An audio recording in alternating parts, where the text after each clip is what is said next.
وسیلہ Urdu T V کی خصوصی پیشکش تجزیاتی مضامین پر مشتمل ہفتہ وار پروگرام جام بگرام ہوائی اڈے کا انخلاء منظر پس منظر تحریر ڈاکٹر عبدالقیوم ایسوسی at professor Maulana Azad national Urdu university Hyderabad پیشکش ڈاکٹر زرینہ مہر افغانستان کے شمالی صوبے پروان میں کابل سے 60 کلومیٹر کے فاصلے پر موجود بگرام ہوائی اڈے کو امریکی افواج نے 2 جولائی جمعہ کی شب 3 بجے مقامی حکام یا افغان کمانڈر میر اسد اللہ کوہستانی کو بھی کوئی اطلاع دیے بغیر بجلی گل کر کے چلتے بنے، جبکہ یہ ہوائی اڈہ گزشتہ 20 برسوں سے امریکی افواج کے قبضہ اور سرگرم استعمال میں تھا۔ یہیں سے طالبان جنگجو اور القاعدہ دہشت گردوں کی تلاشی مہم کے علاوہ حملوں کی کارروائی بھی چلائی جاتی تھی۔ انخلاء کے وقت یہاں پر قیام پذیر فوجیوں کی تعداد 10,000 تھی۔ 3.5 ملین ساز و سامان، ہزاروں بغیر کنجی کی سویلین سواریوں اور کئی سو فوجی سواریاں چھوڑ کر بھاگ نکلے۔ افغان کمانڈر میر اسد اللہ کوہستانی کے مطابق انہیں صبح سویرے 7 بجے اس انخلاء کی اطلاع ملی۔ افغانی فوجی عہدیداروں نے امریکی افواج پر خفیہ طور پر خاموشی سے اس فوجی اڈے کو چھوڑ کر فرار اختیار کرنے کا الزام لگایا، جس کے نتیجے میں یہاں موجود سہولتوں کو لٹیروں نے اپنی لوٹ کا نشانہ بناتے ہوئے تباہ و تاراج کر دیا۔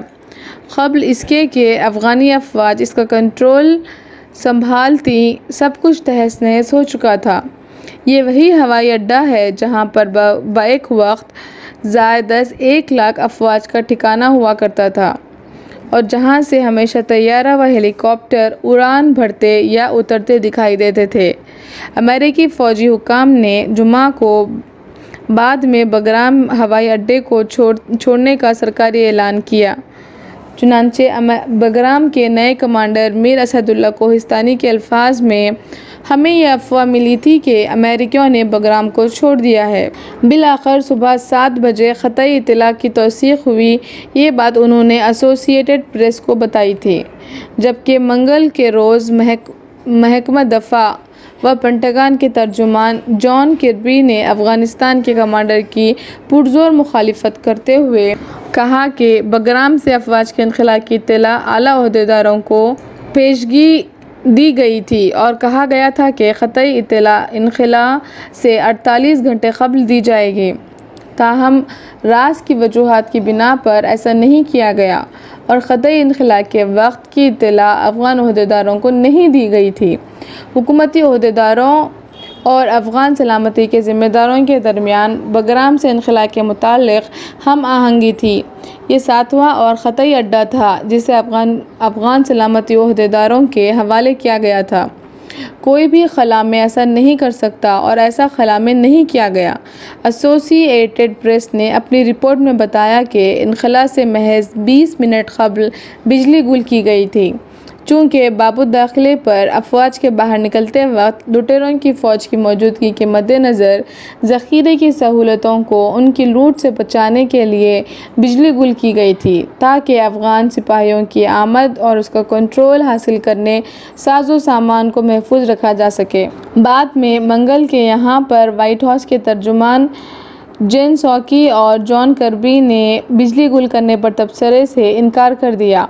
ایک سینئر فوجی عہدیداروں نے نام نہ بتانے کی شرط پر NPR.com، جو کہ خانگی امریکی ریڈیو سے بات کرتے ہوئے کہا کہ بجلی کو گل کرنا دراصل غلط اطلاعات کا نتیجہ تھی۔ بگرام سے انخلاء کا تنازع امریکہ کو درپیش علامتی چیلنجز، جس میں کہ امریکہ 2 دہائیوں پرانی غیر مقبول جنگ کو امریکی عوام اور افغانیوں کی یہ طمانینت دیتا تھا کہ طالبان کے بڑھتے تشدد کے درمیان افغانستان کو چھوڑ نہیں رہا ہے۔ اب جبکہ بگرام ہوائی اڈہ افغان سلامتی افواج کے ہاتھوں میں ہے، تقریباً 90% افواج کا انخلاء مکمل ہو چکا ہے۔ افغانستان میں اعلیٰ امریکی کمانڈر جنرل اسکاٹ ملر توقع ہے کہ افغانستان سے بہت جلد نکل جائیں گے۔ پینٹاگن کے ایک سینئر عہدیدار کے مطابق افغانستان سے روانگی کی رسم بہت جلد منعقد کی جائے گی۔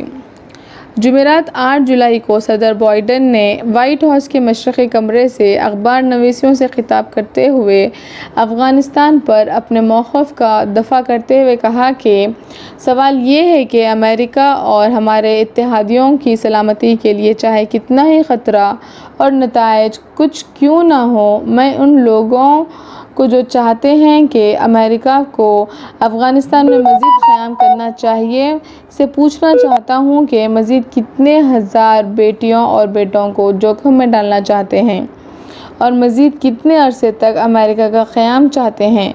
انہوں نے کہا کہ وہ طالبان پر بھروسہ نہیں کرتے، تاہم افغان فوجیوں کی صلاحیتوں پر بھروسہ ہے جن کی بہتر تربیت کی گئی ہے اور انہیں بہتر مسلح کیا گیا ہے اور جنگ لڑنے کی ان کی صلاحیت زیادہ بہتر ہے۔ اس دوران بائیڈن نے افغانستان کے متعلق ایک تاریخی حقیقت بیان کی ہے۔ انہوں نے کہا کہ سلطنت برطانیہ، سوویت یونین اور اب امریکہ، کوئی بھی عالمی طاقت افغانستان پر مستقل اپنی مرضی نہیں تھوپ سکا ہے۔ تاہم انہوں نے حقیقت سے بعید ایک مجہول بات یہ کہی کہ طالبان افغانستان پر قبضہ نہیں کر سکتے اور افغانستان کے مسئلے کو پڑوسی ممالک کو حل کرنا چاہیے، جبکہ ایک دن بعد ہی افغان طالبان نے 85% رقبے پر قبضہ کر لینے کا دعویٰ کیا ہے۔ 2 دن قبل 8 جولائی کو مشترکہ افغان حکومت کے نمائندوں سے طالبان کی بات چیت تہران میں ہوئی۔ بیان میں کہا گیا کہ جنگ افغان مسئلے کا حل نہیں ہے، پرامن سیاسی حل پر تمام توجہ مرکوز کی جانی چاہیے۔ بات چیت کے اختتام کے بعد وزیر خارجہ ایران جواد ظریف نے دونوں فریقین کا اسی اجلاس میں شرکت اور افغان عوام کو ترجیح دینے پر شکریہ ادا کیا ہے۔ جواد ظریف کے الفاظ میں امن کے دوران بہادری زیادہ اہمیت کی حامل ہے بنسبت جنگ کے، چونکہ امن کے لیے اپنے مطالبات کو بازو رکھتے ہوئے دوسرے کے مطالبات پر زیادہ توجہ دینا پڑتا ہے۔ طالبان وفد کی سربراہی شیر محمد عباس اسٹانک زئی، جبکہ حکومت وفد کی سربراہی سابق نائب صدر یونس قانونی نے کی۔ اس کے علاوہ طالبان کا ایک وفد جمعرات کے دن ماسکو کا دورہ کرتے ہوئے روسی حکام کو یقین دلایا کہ ان کی اچانک کامیابیوں سے روس کو یا اس کے وسطی ایشیا کے اتحادیوں کے لیے کوئی خطرہ نہیں ہوگا۔ اس وفد کے ترجمان محمد شاہین سہیل تھے۔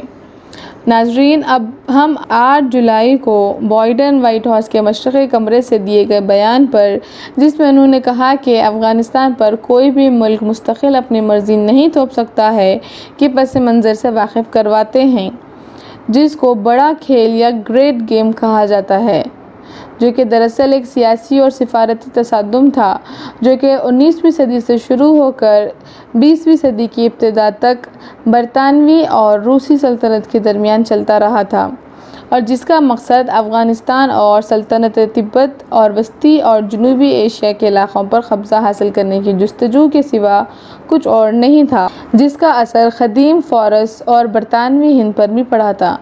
برطانیہ کو یہ خوف تھا کہ روس اپنی سلطنت کی توسیع کی خاطر کہیں ہندوستان پر حملہ نہ کر دے، جس کے نتیجے میں 2 عالمی سلطنتوں کے درمیان عدم اعتماد کی کیفیت تھی۔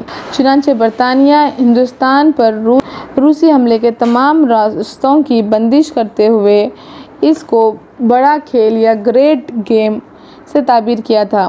اس کھیل کا آغاز 12 جنوری 1830 کو اس وقت شروع ہوا تھا جب ہندوستان کے ایسٹ انڈیا کمپنی کے بورڈ آف کنٹرول کے سربراہ کی حیثیت میں لارڈ ایلن برو نے ہندوستان کے گورنر جنرل ولیم پینٹنگ کے ذمہ دار بخارا تک تجارتی راستے کو تعمیر کا کام سونپا تھا۔ اس سے برطانیہ کا مقصد افغانستان پر اپنا قبضہ جماتے ہوئے اس پر حکمرانی کرنا تھا۔ اس طرح برطانیہ سلطنت عثمانیہ اور سلطنت فارس یعنی کہ ایران کے درمیان تمام چھوٹی موٹی سلطنتوں کو اپنی عملداری میں لینا چاہتا تھا۔ اس کے علاوہ برطانیہ خلیج فارس اور بحر ہند کو روس کی عملداری سے بچاتے ہوئے اپنی عملداری کو قائم کرنا چاہتا تھا۔ روس نے افغانستان کو لاتعلق منطقہ نیوٹرل زون بنانے کی تجویز برطانیہ کو پیش کی تھی، لیکن برطانیہ نے 1839 کو امارات افغانستان پر حملہ کر دیا اور افغانستان میں تخت نشینی کے 2 دعوے داروں دوست محمد اور سابق امیر شاہ شجاع درانی میں آخر الذکر کو کابل کے تخت پر بٹھایا۔ 1842 میں سخت سردیوں میں واپس ہوئی برطانوی افواج کو بھاری نقصان پہنچا اور دوست محمد واپس آ کر دوبارہ کابل کے تخت پر بیٹھا۔ دوسری برطانیہ سے افغان جنگ 1878 میں لڑی گئی، جنگ جو 2 سال تک 1880 تک چلی اور 1839 میں معاہدہ گندمک کے بعد اس جنگ کا اختتام ہوا۔ تاریخ دانوں کے مطابق اس بڑے کھیل کا اختتام 10 ستمبر 1895 کو پامیر سرحدی کمیشن کی تجاویز کے خاتمے سے ہوا۔ اس کے علاوہ 2 افغان سکھ جنگیں بھی 1845 اور 1848 میں لڑی گئیں۔ یہ جنگیں بھی بڑے کھیل کا حصہ تھیں۔ گزشتہ صدی میں 1979 میں سوویت یونین کے افغانستان پر حملے سے دوبارہ بڑے کھیل کا آغاز ہوا۔ اس پر بعد میں ہم علیحدہ گفتگو کریں گے۔ افغانستان سے افواج کے انخلاء کے نتیجے میں کابل ایئرپورٹ کی سلامتی کی ذمہ داری بحیثیت رکن نیٹو ترکی کو دی گئی۔ ترکی نے ذمہ داری کو قبول کرنے کا اعلان جون میں برسلز میں منعقدہ اجلاس میں کیا تھا، تاہم افغان طالبان نے ترکی کی ذمہ داری کے قبول کرنے کے خلاف تنبیہ کی ہے۔ اگر ترکی اس ذمہ داری کو سنبھالنے کی کوشش کرتا ہے تو طالبان چونکہ کسی بھی ملک کی بیرونی افواج کو اپنی سرزمین پر قبول نہ کرنے کا اعلان کیے ہیں، اس لیے ترکی کی مخالفت کریں گے۔ 10 جولائی ہفتے کو صدر ترکی طیب اردوغان نے 2 ٹوک طور پر کہا کہ ترکی کابل ایئرپورٹ کی حفاظت، نگرانی اور سلامتی کے فرائض کو بہر صورت انجام دیں گے۔ 11 جولائی کو ہندوستان ٹائمز میں شائع ایک رپورٹ کے مطابق 2017 میں اقتدار میں آئے امریکی صدر ڈونلڈ ٹرمپ نے وعدہ کیا تھا کہ وہ افغانستان سے اپنی افواج کو نکال لیں گے اور افغانستان جنگ کے متعلق کہا تھا کہ یہ مصیبت اور بیکار ہے، چونکہ امریکہ ہمیشہ کی جنگ سے تنگ آ چکا ہے، اور کہا تھا کہ بے مملکتی دہشت گرد گروہوں جیسے القاعدہ اور ISIS سے لڑتے لڑتے کئی کھرب ڈالر امریکہ کے تباہ ہو گئے ہیں۔ اب جو بائیڈن نے بھی 31 اگست تک افغانستان سے امریکی افواج کو ہٹا لینے کا اعلان کرتے ہوئے کہا کہ ہم اپنے وسائل اور موقف کا ازسرنو جائزہ لیں گے، اپنے مخالف دہشت گردی اقدامات کو ازسرنو طے کریں گے اور موجودہ خطرات سے نپٹیں گے۔ اس کا مطلب ہے کہ امریکہ اب دنیا کے کسی خطے میں بھی دہشت گردی سے لڑنے کا ٹھیکہ نہ لینے کا سبق سیکھ چکا ہے۔ کسی نے سچ کہا ہے کہ عقل آتی ہے آتے آتے۔ وسیلہ اردو ٹی وی کی خصوصی پیشکش، تجزیاتی مضامین پر مشتمل ہفتہ وار پروگرام جام جم